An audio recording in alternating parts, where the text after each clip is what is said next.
देश में क्षेत्रफल की दृष्टि से जितना बड़ा राज्य उत्तर प्रदेश है, राजनीतिक दृष्टिकोण से भी यूपी उतना ही बड़ा है। सबसे ज्यादा विधानसभा सीटों की बात की जाए या सबसे ज्यादा लोकसभा सीटों की, दोनों सूरतों में यूपी ही शीर्ष पर है।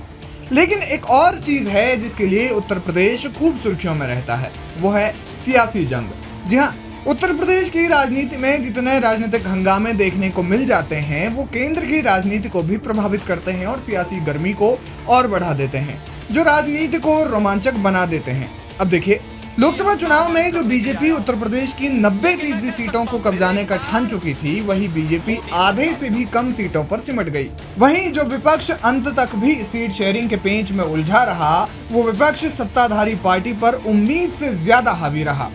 ये सब हुआ ही था कि राज्य में उपचुनाव आ गए, वो भी उन सीटों पर जिन सीटों को लेकर दोनों ओर से बड़े बड़े दावे किए जा रहे थे। इन्हीं उपचुनावों की तैयारियों के बीच समाजवादी पार्टी के राष्ट्रीय अध्यक्ष अखिलेश यादव ने बीते रोज अपने ऑफिशियल एक्स हैंडल से एक पोस्ट किया। हालांकि ये पोस्ट महज 6 शब्दों का था, लेकिन इन 6 शब्दों के मायने भी बहुत बड़े हैं। उनके इस ट्वीट को 24 घंटों से ज्यादा का समय जब बीता, तब यूपी के डिप्टी सीएम केशव प्रसाद मौर्य ने ट्वीट का जवाब दिया और उनके पोस्ट का जवाब देते हुए अखिलेश यादव ने फिर एक ट्वीट कर दिया। सुनने में ये ट्वीट वॉर जितनी रोमांचक लगती है, इसके सियासी मायने भी उतने ही बड़े हैं।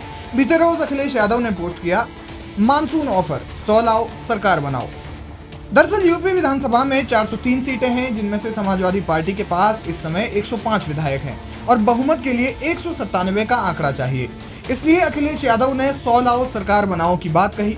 उनके इस बयान के बाद डिप्टी सीएम केशव प्रसाद मौर्य ने भी जोशीले अंदाज में जवाब दिया और ये तक कह दिया कि समाजवादी पार्टी का वर्तमान और भविष्य खतरे में है। उन्होंने कहा, मानसून ऑफर को 2027 में 47 पर जनता और कार्यकर्ता फिर समेटेंगे। एक डूबता जहाज और समाप्त होने वाला दल जिसका वर्तमान और भविष्य खतरे में है, वो मुंगेरी लाल के हसीन सपने देख सकता है, परंतु पूर्ण नहीं हो सकता। 2027 में 2017 फिर दोहराएंगे, फिर कमल की सरकार बनाएंगे। बयानों में जो तल्खी दिख रही है, उससे पता चलता है कि दोनों दल एक दूसरे पर किस तरह हावी होना चाहते हैं। लेकिन केशव प्रसाद मौर्य के इस बयान को भी उन्होंने खूब लपका और बयान में जनता की बात करते हुए कहा कि संगठन कभी बड़ा नहीं होता। अखिलेश यादव ने इस पोस्ट का जवाब देते हुए कहा, न संगठन बड़ा होता है न सरकार, सबसे बड़ा होता है जनता का कल्याण। दरअसल संगठन और सरकार तो बस साधन होते हैं। लोकतंत्र में साध्य तो जनसेवा ही होती है। जो साधन की श्रेष्ठता के झगड़े में उलझे हैं, वो सत्ता और पद के भोग के लालच में हैं।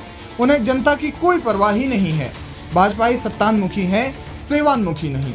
हालांकि अखिलेश यादव के मॉनसून ऑफर पर नजर डाली जाए तो प्रैक्टिकल नहीं लगता, क्योंकि किसी भी सत्ता दल के 100 विधायकों को तोड़ना आसान नहीं है।